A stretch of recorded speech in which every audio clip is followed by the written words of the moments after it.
could be, for example, let's say, sometimes I make it even very obvious. Let's say you have London Open base range in here, you have London Open here, makes the trap, but now you have the mitigation area in here.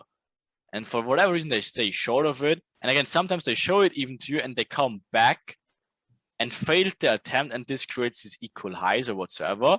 Then make the false break of structure, and then your brain should start and kick in and say like, oh, wait a second. That's like more like a build-up inducement to push price higher into the mitigation area. And then again, this might be then, of course, like whatever, 1030 or something like that.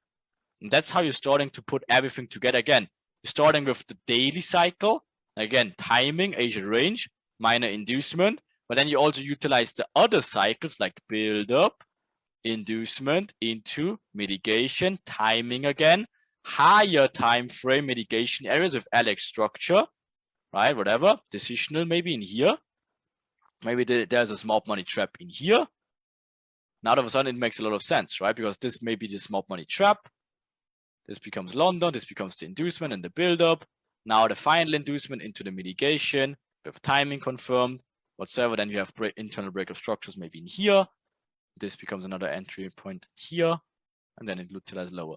It's just starting to put everything together and together and together. So again, if some concept right now will not completely make sense to you isolated, again, it will become easier the moment we're combining everything. For example, the smart money traps, as we covered earlier, they should be a little bit more obvious now to you. For example, again, if you have like this plane here, and then a very clean, whatever, imbalance area in here, of course, we expect, if the normal price action played out perfectly, that this area will be in. So again, that's the 2 times you definitely should note time. Because again, they use these times for whatever reason. I'm not whatever making these times up. It's literally times they're using all over the place with the Enigma to either make a manipulation move, like inducing something, or mitigating their messed up delivery with imbalances. Okay, so let's say whatever, they made the move, London Open, for whatever reason didn't grab enough liquidity, so they failed the attempt to push price lower because not enough people jumped in the buy side already. They used the manipulation minutes to either make the inducement to push price higher, to manipulate price higher, or because then they're pushing price lower, making it too quick and messing up the system, creating these imbalances in between, and then using the second manipulation minutes to push price higher again, to mitigate and fail to deliver price, and then they push lower. So magic manipulation 1, magic manipulation 2.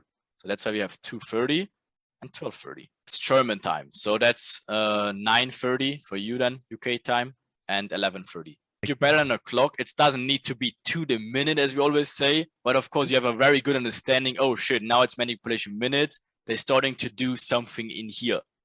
They don't need to necessarily do something. If they did everything in order, of course, there can be nothing there. But if you see a clear mess up in the system, like imbalances or pure manipulation in terms of an inducement, you should understand, oh shit, they're using those minutes for doing so. It's because it's just the system. As you can see, the cycles are always the same. That's why they're using the London Open all the time. They switch it up to Frankfurt Open, or like, what a surprise. Again, but they just do it to confuse people a little bit more.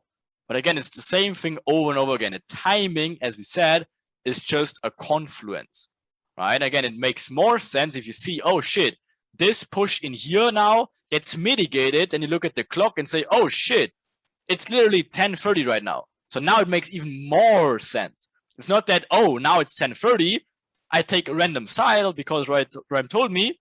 No, it's another additional confluence. If the whole structure makes sense, the whole daily cycle makes sense, and of course the intraday cycle makes sense, and then the timing also makes sense.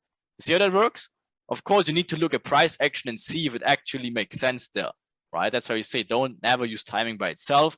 Use it as a confluence. It doesn't matter if it's like 5 minutes before. That's why you're smarter than a clock. And again, if they mitigate 10:15, you should be smart enough to see, oh, now they mitigated.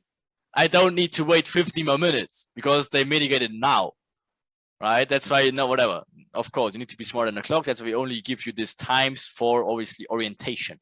It should not be 10 because that's a little bit too far out. You have like a little bit buffer, as we have like a 1 hour buffer for, half an hour buffer for London Open.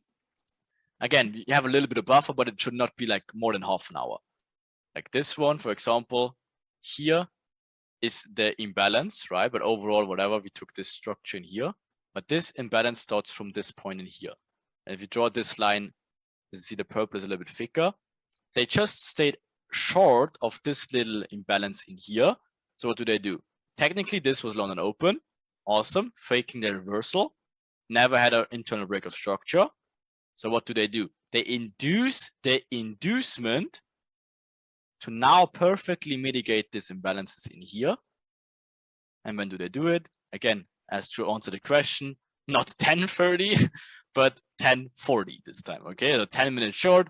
Obviously, it's all about the same thing, trading the whole buy channel until, of course, they induce the inducement and now finally gets to the mitigation zone with timing.